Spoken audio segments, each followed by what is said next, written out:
Hah? Sekolah. Tampara putu. Nembe protes. Tampara putu sang lalos. Wis guru sing karo libre. Ngurongan. Bismillahirrahmanirrahim. Assalamualaikum warahmatullahi wabarakatuh. Waalaikumsalam warahmatullahi wabarakatuh. Alhamdulillahi rabbil alamin. Hamdan syakirin, hamdan na'imin, hamdan yuafi ni'amahu wa yukafi mazidah. Ya Rabbana lakal hamdu hamdan katsiran tayyiban barakan fih. Asyhadu an la ilaha illallah wahdahu la syarika lah wa asyhadu anna Muhammadan 'abduhu wa rasuluhu la nabiyya wa la rasula ba'dah. Allahumma fashalli wa sallim ala nabiyyina Muhammadin sallallahu alaihi wasallam wa ala alihi wa ashabihi wa man tabi'ahum bi ihsanin ila yaumiddin, amma ba'd. Para bapak ingkang kawula hormati, alhamdulillah, puji syukur kita senantiasa kita panjatkan kehadirat Allah yang mengatur alam semesta, yang menguasai dengan genggaman tangannya, yang menjadikan kita mampu untuk hadir di tempat ini dengan izinnya, serta kita mendapatkan petunjuk, mendapatkan hidayah, inayah, dan mudah-mudahan dimudahkan dalam mengerjakan ketaatan kepada Allah Subhanahu wa Ta'ala. Amin. Sholawat dan salam senantiasa kita panjatkan kepada Rasulullah Sallallahu Alaihi Wasallam. Paling tidak setiap pagi 10, setiap sore 10, walaupun cuma Allahumma sholli ala Muhammad wa ala alihi wa ashabi ajma'in, atau Allahumma sholli ala Muhammad saja, atau yang lain. Mudah-mudahan kita termasuk yang mendapatkan doanya Rasulullah SAW menjadi umatnya di hari kiamat kelak, dan mudah-mudahan kita bisa berhujjah bahwa kita termasuk umat Rasulullah Sallallahu Alaihi Wasallam dengan menetapi haknya Rasulullah Sallallahu Alaihi Wasallam, yakni apa? Mencintai, mentaati, dan mengikuti apa yang disampaikan, yang diwahyukan Allah kepada Nabi kita Nabi Muhammad Sallallahu Alaihi Wasallam. Kesempatan yang mulia ini ingin kami sampaikan, dan untuk menasihati diri saya sendiri dan umumnya para jamaah, bapak-bapak dan saudara-saudara semua, untuk memberi semangat kepada kita agar kita hidup ini tetap bermanfaat, walaupun mungkin sisa umur kita tinggal sedikit. Thalabul ilmi minal mahdi ilal lahdi, menuntut ilmu dari sejak dibuayan sampai kepada yang lahat. Apalagi ilmu yang ingin saya sampaikan ini ilmu basi, ilmu yang mungkin sudah sering disampaikan hampir tiap hari, tiap bulan Ramadan ada, di sekolah juga ada, yakni tentang berbakti kepada orang tua. Agar kita termotivasi, kita khususnya kita yang sudah menjadi orang tua, anak kita menjadi berbakti kepada kita. Ini perlu kita pelajari agar kita tahu kenapa anak-anak kita atau cucu-cucu kita itu keluar dari rel yang kita inginkan. Kenapa mereka ini tidak berbakti kepada kita? Maka perlu kita telusuri dari hadis-hadis yang berkaitan dengan berbakti kepada kedua orang tua.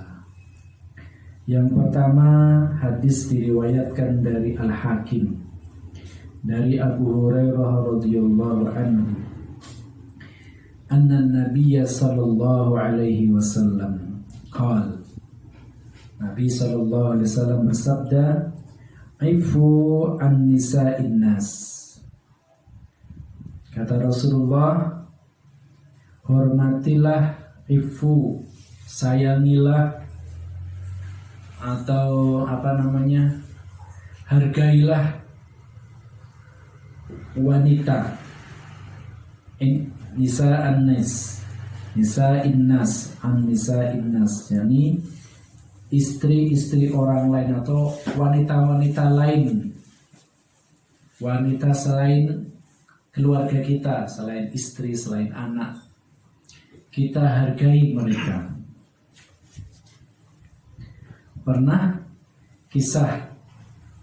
Kita pernah dengar kisah di zaman Rasulullah SAW, ada salah satu sahabat yang bertanya ketika dia ingin masuk Islam, tapi sahabat ini terbiasa untuk berbuat zina dan ingin izin kepada Rasulullah agar Bisa zina. tetap dibolehkan untuk berzina. Pentung sih Jadi ingin masuk Islam tapi izin, oh iya, zina tetap jalan. kebiasaannya tetap boleh dilakukan. Lalu Rasulullah tidak mengatakan jangan, atau tidak mengatakan nggak usah masuk Islam, tidak. Tapi Rasulullah menganalogkan kepada anak perempuannya, kepada ibunya, kepada saudara perempuannya, kepada tantenya, kepada saudara-saudara perempuannya, semua analogkan. Bagaimana kalau ibumu Yang disinai. ada orang laki-laki lalu di hadapanmu diculik lalu dizinai, atau anakmu, apakah kamu rela? Tidak. Diceritakan terus, apakah kamu rela? Tidak. Akhirnya lalu terakhir, begitu juga mereka, kepadamu tidak akan rela. Maka dia berpikir seperti itu dan dia masuk Islam dan meninggalkan perbuatan zina. Ini aifu an nisa'in nas. Hargailah, hormatilah wanita-wanita selain keluarga kita. Maka wanita-wanita kita akan dihargai oleh orang. Kata Rasulullah, ta'ifu nisa'ukum, maka wanita-wanita kalian akan dihormati oleh orang lain. Bahasa lainnya, kalau kalian menjaga kehormatan wanita lain, maka orang lain pun akan menjaga kehormatan wanita kalian. Kalau istri-istri orang lain kita jaga kehormatannya, maka istri kita akan dijaga kehormatannya. Kemudian Rasulullah mengatakan, wa birru aba'akum tabirru abana'ukum. Yang kedua, berbaktilah, hormatilah, hargailah kedua orang tuamu, bapak ibumu. Maka tabirrukum abana'ukum, maka anak-anak kalian akan menghargai, berbakti kepada kalian. Jadi kalau kita ingin mendapatkan baktinya anak cucu atau anak-anak yang ada di sekitar kita, maka kita berbakti kepada kedua orang tua. Kalau kedua orang tua kita sudah meninggal, ayah kita sudah meninggal, ibu kita sudah meninggal, ada nggak saudara yang saudaranya ayah atau saudaranya ibu? Kita wajib berbakti kepada mereka. Kalau mereka ini tidak ada nggak orang yang sering dikunjungi oleh ayah atau sering dikunjungi oleh Ibu, sahabat ya. sahabatnya? Ada nggak tetangga-tetangga dari ayah, dari ibu yang sering dibaiki oleh kedua orang tua kita? Maka kewajiban kita untuk berbuat baik kepada mereka. Maka ini bagian dari berbakti kepada kedua orang tua kita. Kalau tidak ada lagi, maka orang-orang tua yang ada di sekitar kita, kita perlu berbakti kepada mereka.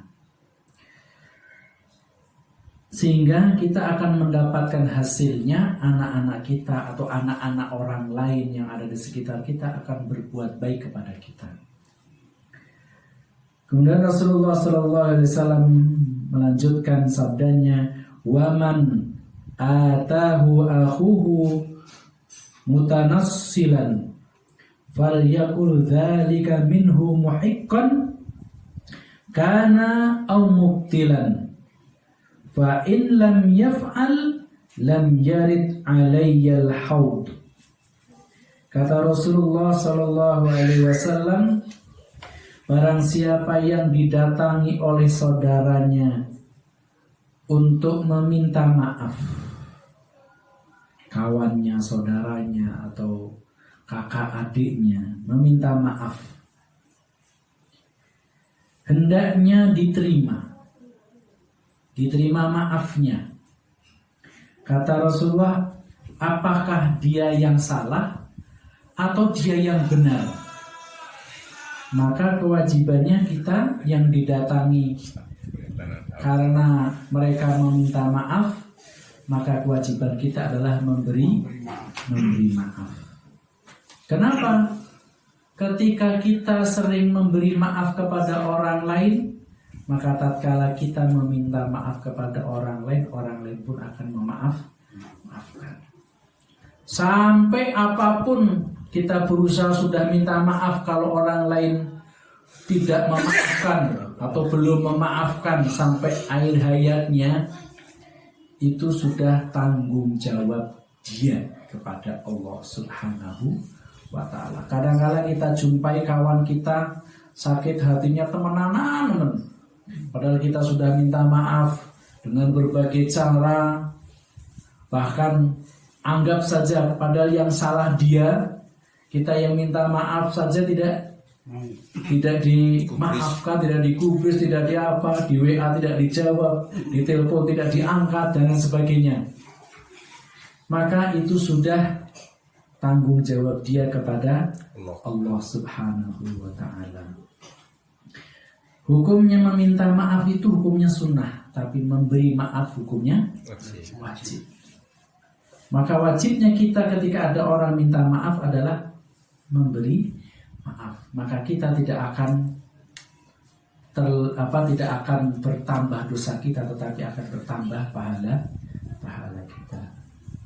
Kemudian kata Rasulullah, fa in lam taf'al, kalau seandainya kalian tidak melakukan atau tidak memberi maaf, niscaya tidak akan mendatangiku di danauku.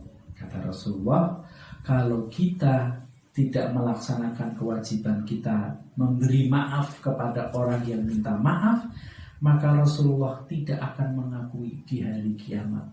Kapan? Ketika di padang mahsyar. Kata Rasulullah, tidak akan datang kepadaku di danauku. Betapa beratnya seorang mukmin, seorang muslim ketika di padang mahsyar dikumpulkan, ada danau Rasulullah SAW yang setiap mukmin itu boleh meminum berteguk-teguk air, segelas mau 2 gelas mau berapapun, tapi tidak diperkenankan oleh Rasulullah, walaupun sudah bisa ngambil tapi tidak bisa masuk ke dalam mulutnya. Karena mungkin salah satunya adalah tidak memberi maaf. Sangat, menurut saya sangat sesuatu yang sangat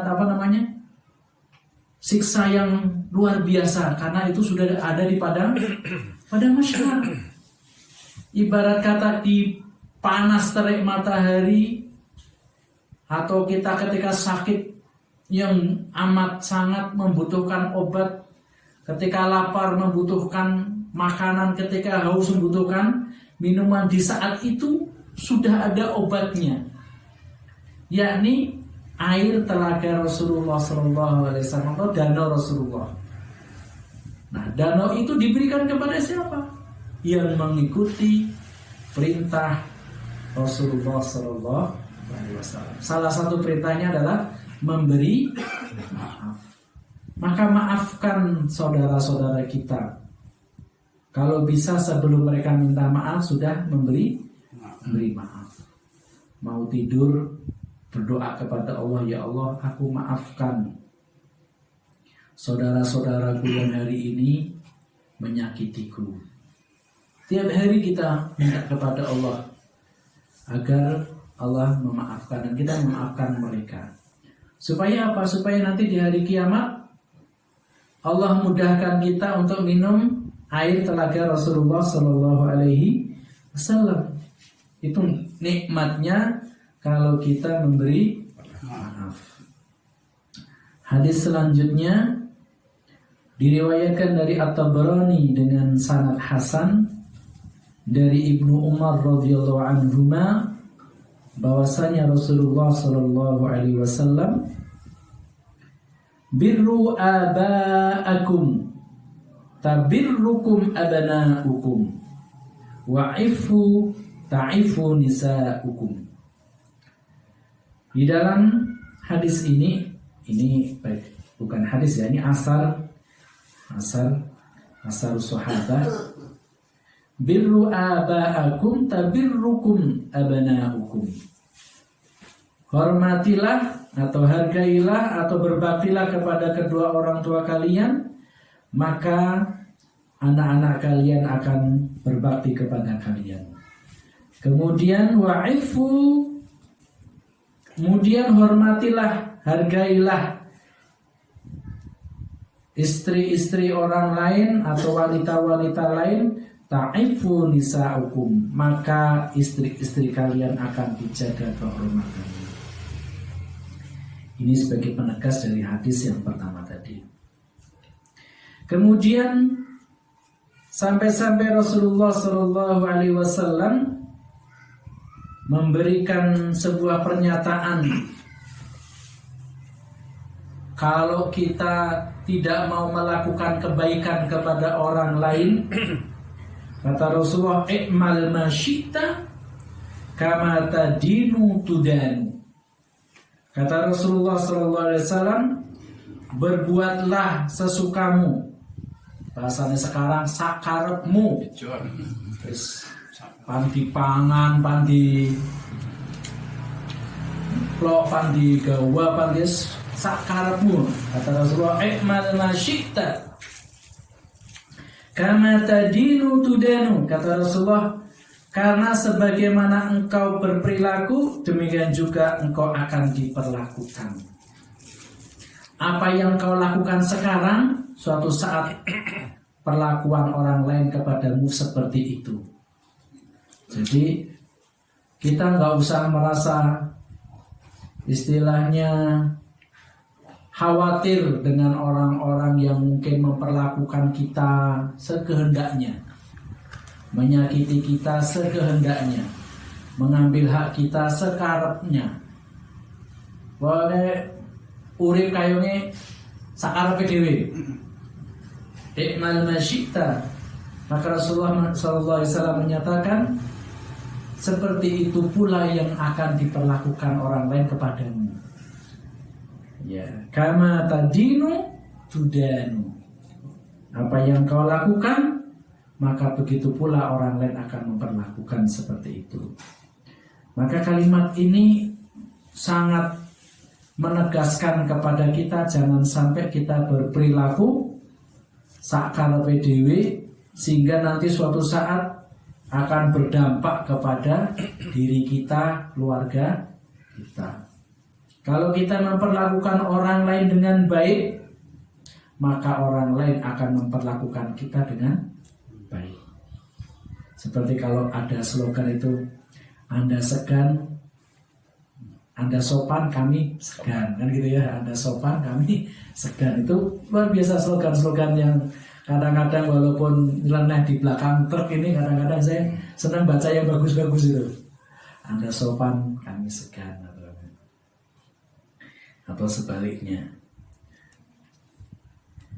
Kemudian bagaimana pahala berbakti kepada kedua orang tua di dunia dan di akhirat. Berbakti kepada kedua orang tua memiliki dampak yang amat besar baik di dunia maupun di akhirat. Oleh karena itu Rasulullah SAW menunjukkan perilaku dan sikap apa saja yang disebut berbakti kepada orang tua, serta pengaruhnya kehidupan seseorang muslim yang apabila dilakukan maka dia akan mendapatkan kebaikan di dunia bahkan di akhirat. Diriwayatkan dari Abu Daud dari Kulayb bin Manfa'ah dari kakeknya annahu ata Rasulullah sallallahu alaihi wasallam, bahwasanya kakeknya Kulayb datang kepada Rasulullah sallallahu alaihi wasallam kemudian bertanya, faqala ya Rasulullah, wahai Rasulullah, man abirru, kepada siapa saya berbakti, lebih berbakti? Faqala ummaka, Rasulullah SAW menjawab, ibumu. 3 kali. Wa abaka, kemudian ayahmu. Wa ukhtaka, kemudian saudara perempuanmu. Wa akhaka, kemudian saudara laki-lakinya. Wa maulaka alladhi yali dzalika, dan orang-orang yang menjadi walimu. Semua itu haqqan wajiban, satu hak yang wajib dikerjakan.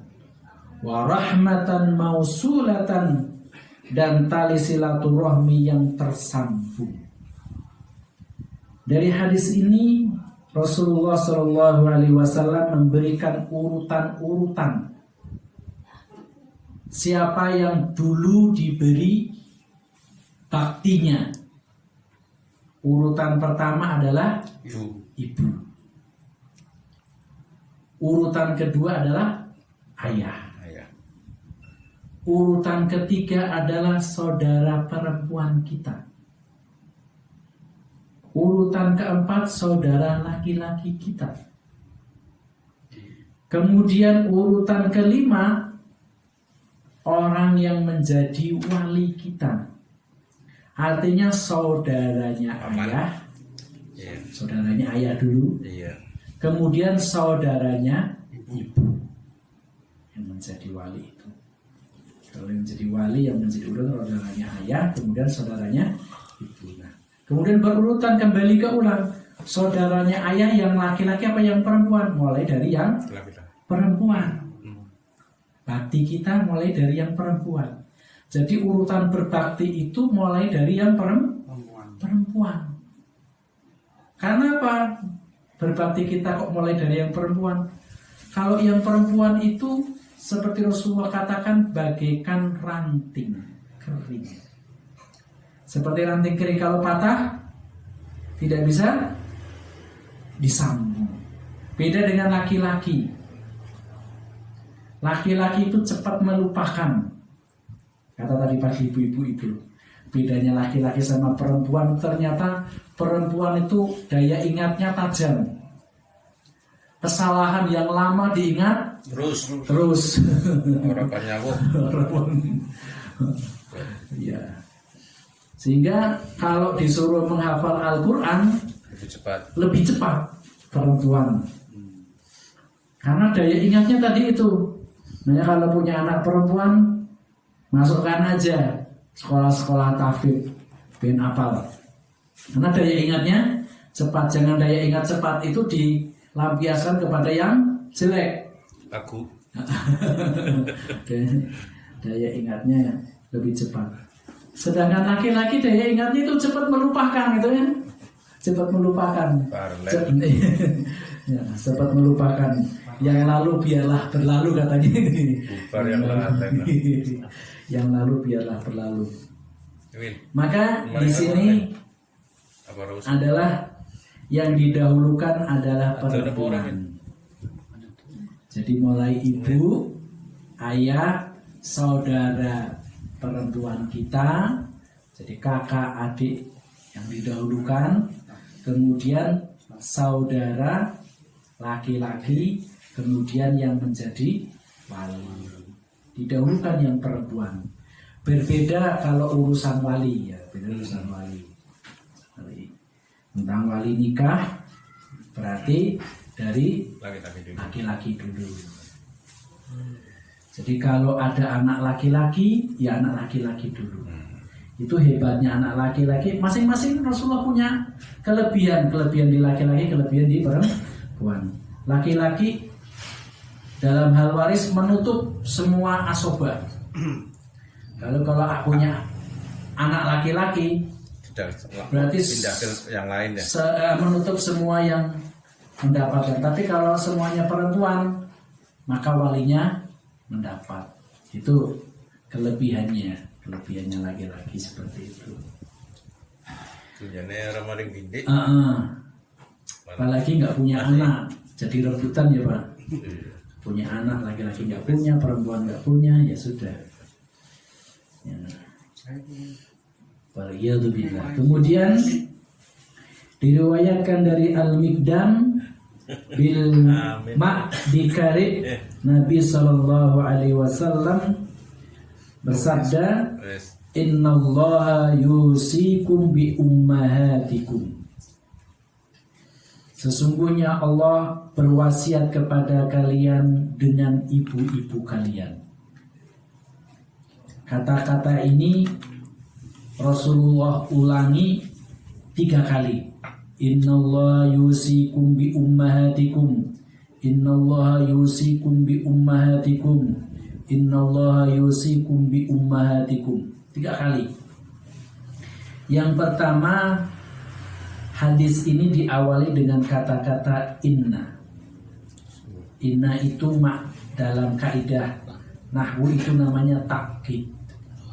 Takkid itu artinya penekanan dalam sebuah kalimat yang menjadi hukum wajib. Sehingga kalau kata-kata setiap sesuatu yang menjadi hukum wajib, inna itu atau selalu bermakna wajib. Kemudian yang kedua, yusikum. Dalam kaidah bahasa Arab, jadi bahasa dalam istilah bahasa yusikum, wasiat itu wasiat. Wasiat itu maknanya kewajiban yang harus ditunaikan. Jadi kalau tidak ditunaikan, maka dia berdosa. Maka kalau ada hadis yang menggunakan kata yusi atau kata-kata yang berasal dari kata wasiat, maka memiliki hukum wajib. Maka kalau dihitung, inna wajib, yusi wajib, punya kewajiban double. Kalau kewajiban sudah lebih dari 1, berarti hukumnya sangat wajib. Iya, apalagi kalau dikaitkan dengan di kalimat berikut ini ada al-ba. Ba itu kalau diterjemahkan dengan atau sababiyah kalau dalam bahasa Arab itu ba'us sababiyah. Ba yang menyebabkan sesuatu, ada sebab akibat, maka hukum wajibnya 3. Berarti kalau ada hukum wajib 3, berarti kalimatnya sangat-sangat wajib. Apalagi kalimat ini diulang sampai 3 kali. 9 kali berarti. Iya. Berarti ada 9 kali kalau dihitung hukum wajibnya itu. Berarti super wajib. Superlatif. Ya, super wajib kita menghormati ummahat. Kata ummahat itu maknanya ibu-ibu. Ibu itu tidak sekedar ibu kita sendiri, tapi bisa diterjemahkan ibunya orang lain.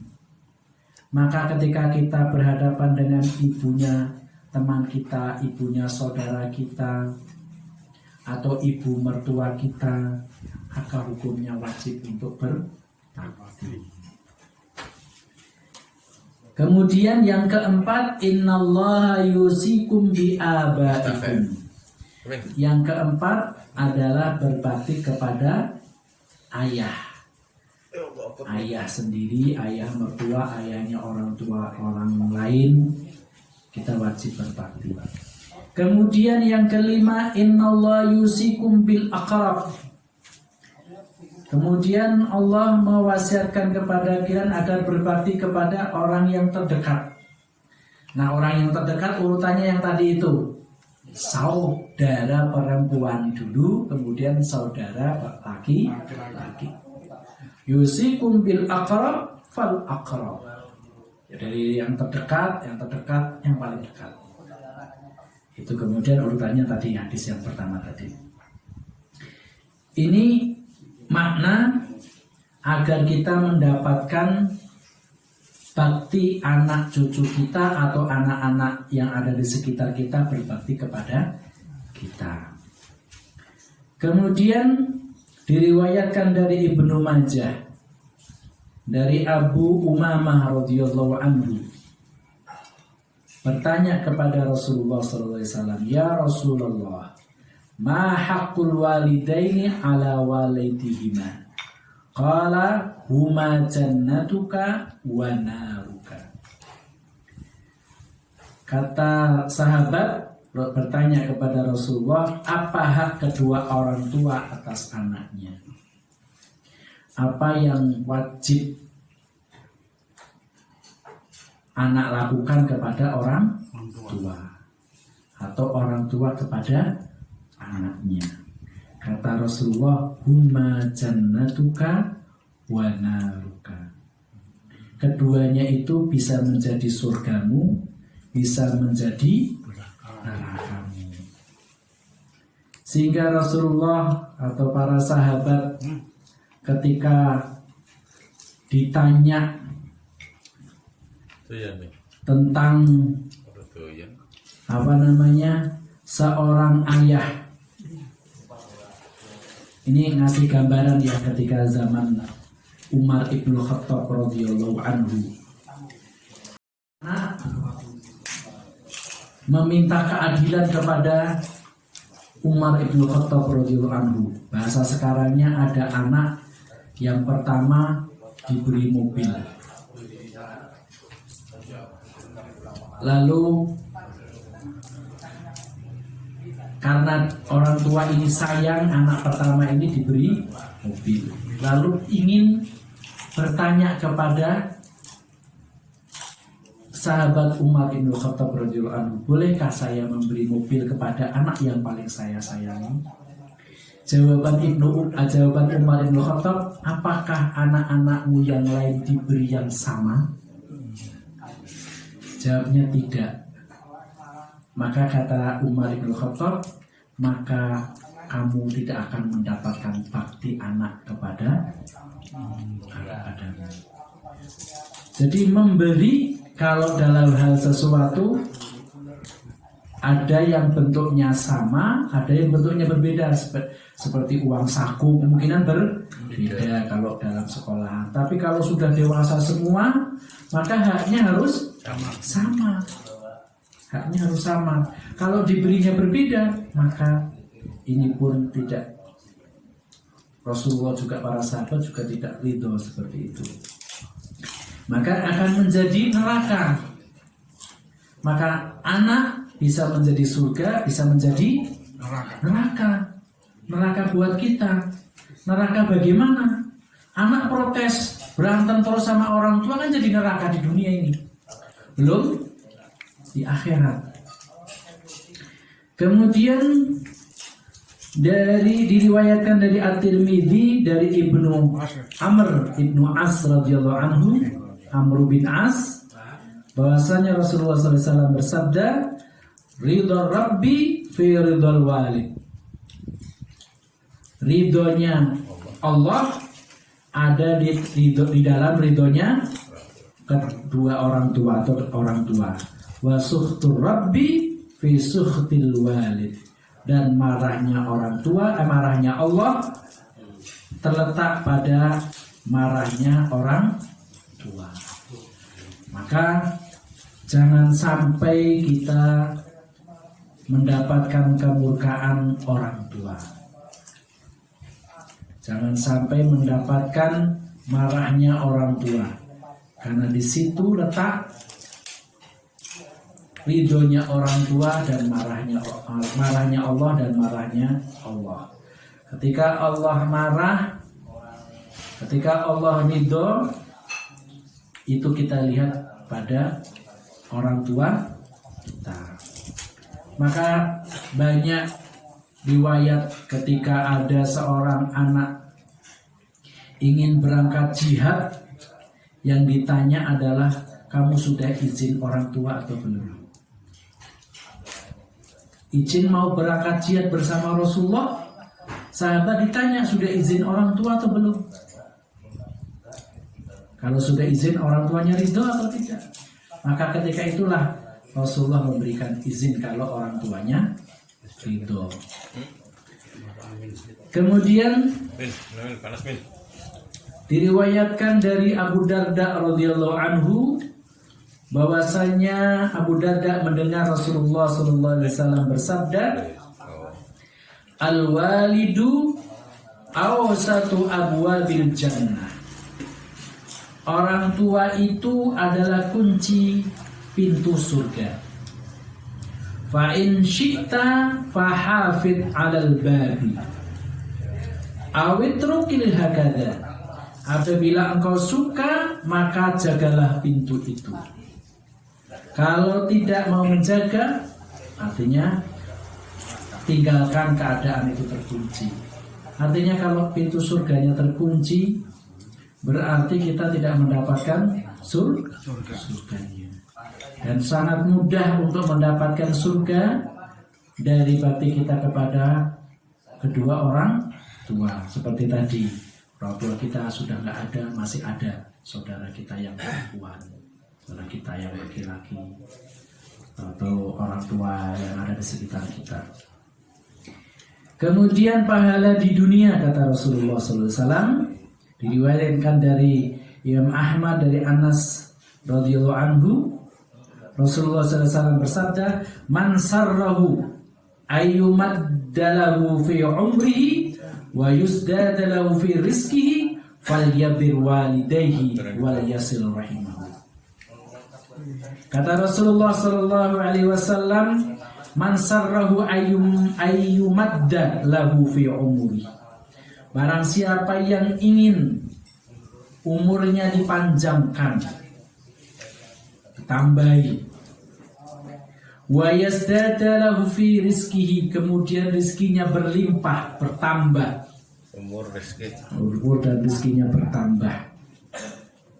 Kata Rasulullah, falyabir walidayhi, maka berbaktilah kepada kedua orang tua. Berarti nikmat dunianya ketika kita berbakti kepada kedua orang tua, Allah tambah rezekinya, Allah tambahkan umur kita. Ini nikmat dunia. Kemudian amalan yang kedua selain berbakti kepada kedua orang tua, wal yasil rahimahu, menyambung tali silaturahmi. Siapa dulu? Saudara. Urutan yang tadi. Jadi ibu, ayah, saudara perempuan, saudara laki-laki, kemudian wali. Itu tadi. Urutannya seperti itu untuk menyambung silaturahmi, dan karena sangat berkaitan antara berbakti dengan sambungan silaturahmi. Silaturahmi itu lebih ditekankan kepada sambungan saudara. Lebih ditekankan kepada sambungan saudara. Maka jangan sampai naudzubillah saudara jadi musuh, musuh jadi saudara. Kadang-kadang seperti itu, musuhan satu dina malah jadi sedulur. Yang tidak kenal jadi sedulur, sing kenal akrab saben dina malah dadimu musuh. Karena naudzubillah min dzalik. Dan memang sulit menyambung silaturahmi yang sedarah itu memang sulit. Karena saya pernah merasakan seperti itu. Nyambungnya itu sulit. Kalau sudah tersambung menjaganya itu sulit. Jadi memperkenalkan ini ayah saya, dulu keluarganya begini. Nah itu memang sulit. Tapi kalau sudah tersambung, sudah dijaganya juga sulit. Maka perlu itu menyambung silaturahmi. Karena memang pahalanya sangat besar. Sudah terdapat.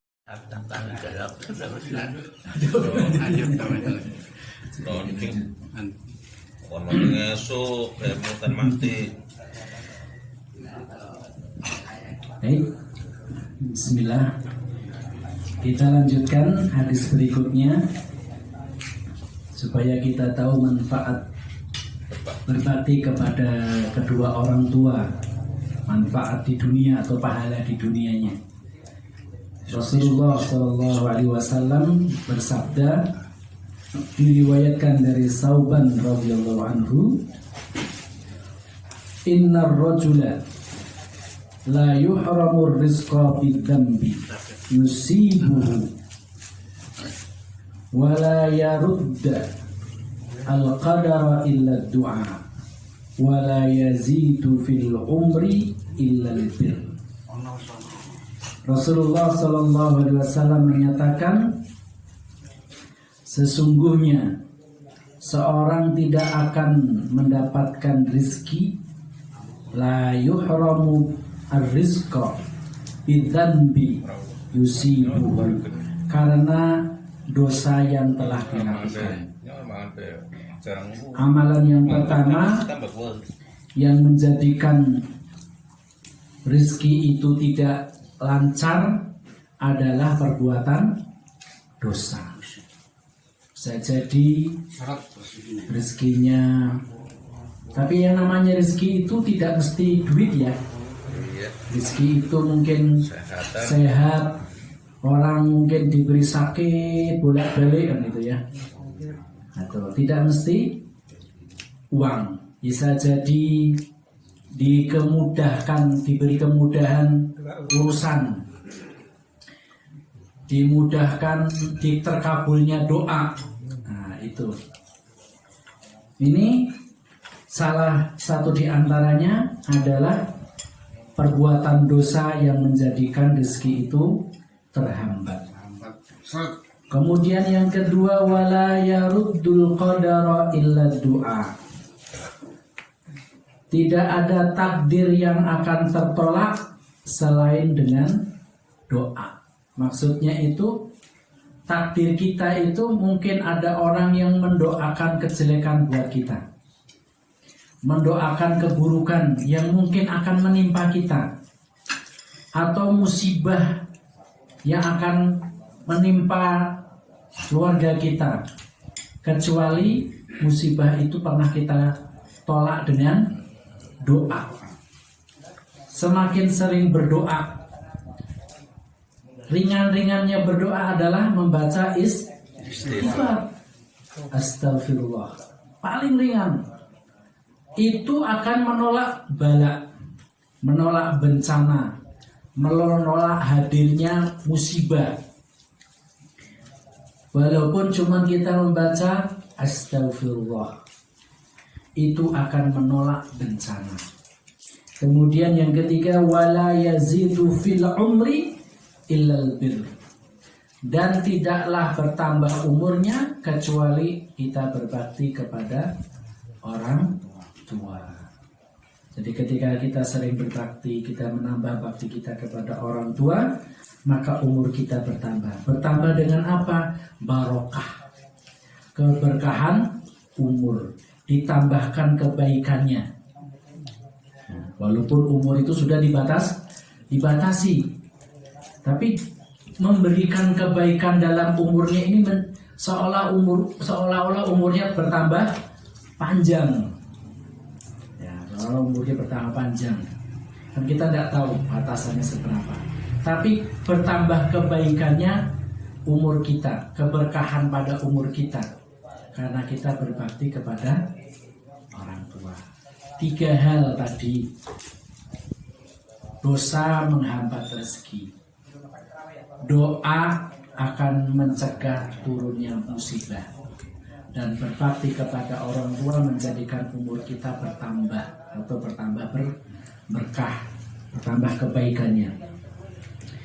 Kemudian diriwayatkan dari Salman radhiyallahu anhu, Rasulullah sallallahu alaihi wasallam bersabda, la yaruddul qada illa du'a.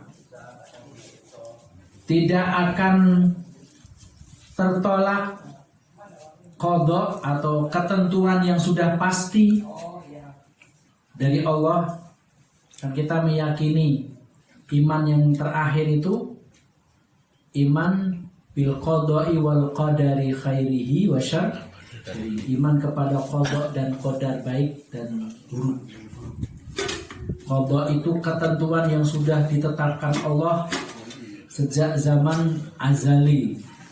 Zaman pertama diciptakan kolam, lalu kolam itu menuliskan setiap detail semua makhluk, bukan manusia saja. Jadi kolam itu makhluk Allah yang diciptakan oleh Allah untuk menuliskan semua qada-qada Allah Subhanahu wa taala.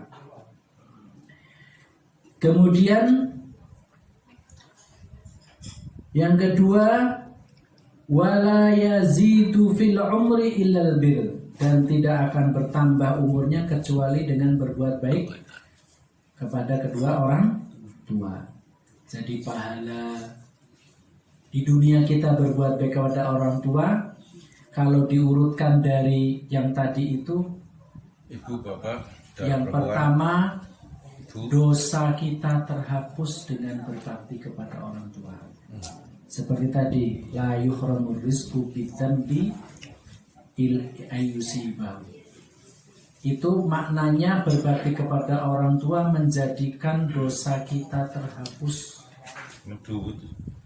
Atau seandainya kita punya salah kepada orang lain dan tidak tahu orang ini masih hidup atau sudah mati, bagaimana kita minta maafnya?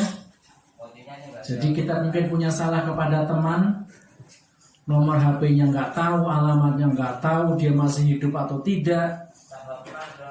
Nah, kita pengen minta maaf ini. Nah, bagaimana minta maafnya? Minta maafnya kepada orang tua. Itu menunjukkan dalil tadi, la yuhramu rizqu bidzambi ayyusiba.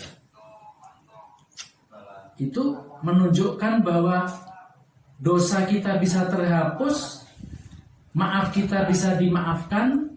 Itu kalau kita punya salah kepada seseorang yang kita sulit ketemunya, maka kembali kepada orang tua. Ada kisah menarik, bapak-bapak yang dirahmati oleh Allah. Salah seorang sahabat Rasulullah Sallallahu Alaihi Wasallam. Sahabat ini, peristiwa ini setelah Rasulullah SAW wafat. Sahabat ini suatu saat melihat seorang gadis atau wanita sangat cantik dan ia ingin menikahinya. Kemudian dia melamar wanita ini. Kemudian setelah dilamar ternyata wanita ini menolak. Setelah ditolak datang laki-laki lain melamarnya, kemudian diterima. Kemudian laki-laki tadi, sahabat tadi, merasa sakit hati, kemudian wanita ini dibunuh. Kemudian dibunuh.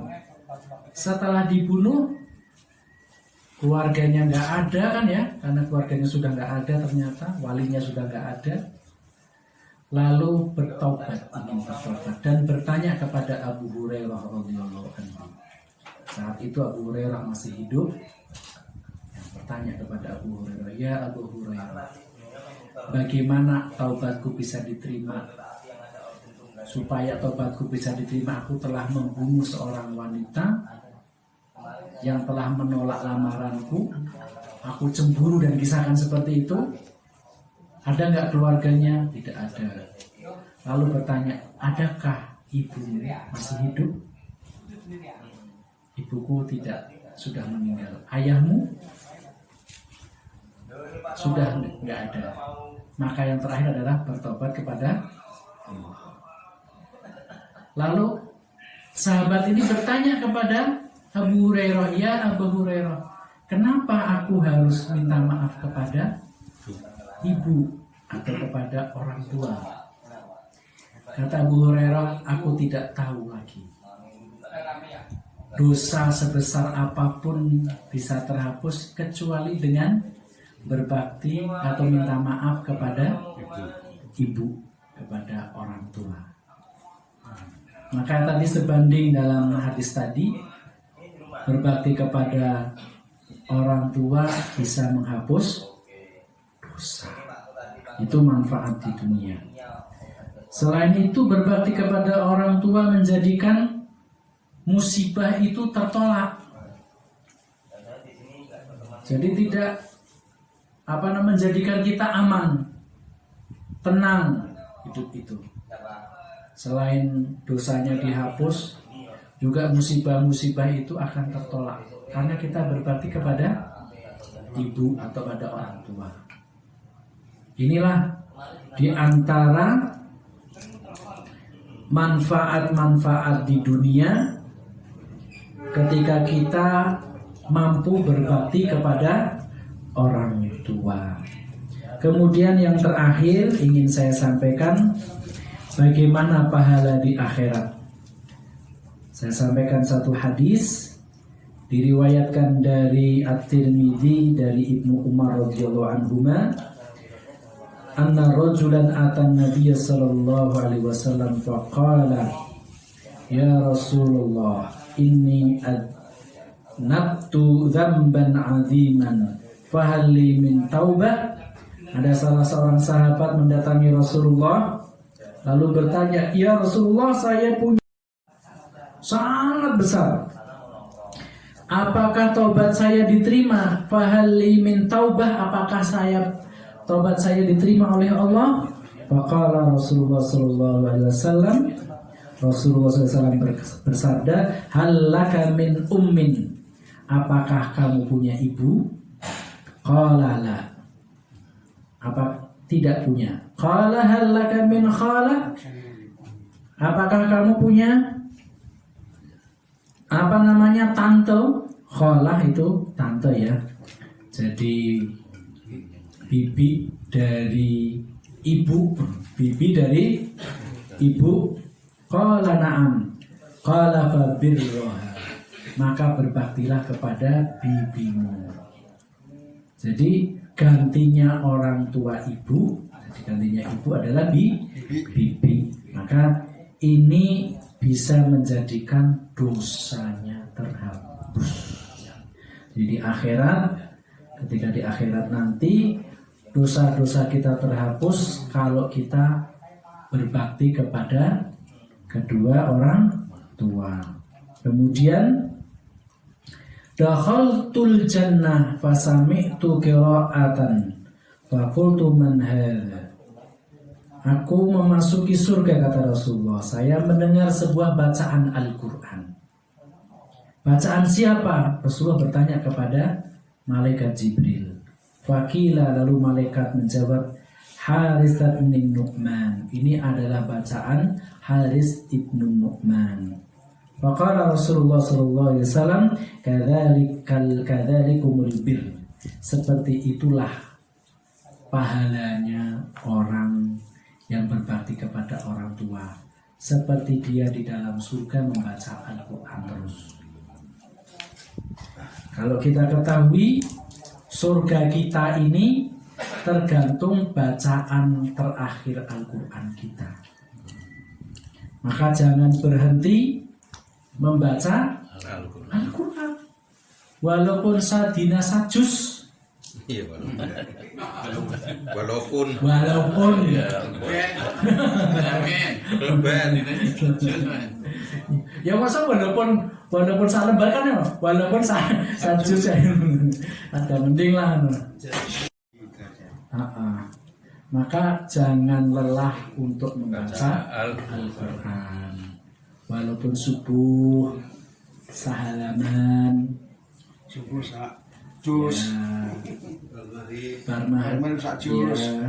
Karena itu seperti itu bar maghrib, pada isya. Setiap ada sholat sahalaman sedina orang-orangnya harus rong lembar setengah, rong lembar sahalaman kan sudah 1/4 juz. 4 hari sudah 4 juz. Kalau sehari satu kali sholat baca 2 lembar, ya sedina bisa 1 juz. 1 juz.